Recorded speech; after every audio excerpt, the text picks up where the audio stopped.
Millionaires who don't talk to their parents anymore. Tell us why. I don't talk to my parents anymore.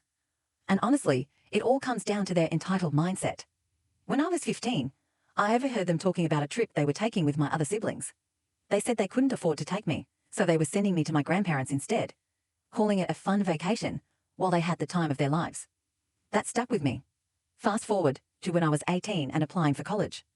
They told me I'd have to figure everything out on my own because they didn't have a single cent to spare for my tuition.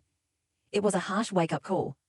But 2 years later, when my younger sister was going to medical school, they somehow found the money to pay her entire tuition. It felt like a slap in the face.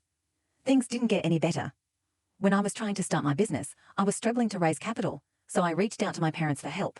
Their response: they told me I was a failure because I didn't have a real job, and that I'd probably gamble away any money they gave me. Despite all that, I went ahead and built my business from the ground up without their support. Eventually, when I was semi-successful and making around $150,000, my parents contacted me. They asked me when I'd be delivering cars for my dad and sister, cars they wanted, of course. They didn't ask for help or even suggest it. They just demanded it. At this point, I'd made over $10 million in total. And I completely cut them off. I refused to take their calls, but I do enjoy reading the messages they send. I haven't blocked them because, honestly, it's kind of entertaining to see how entitled they still are.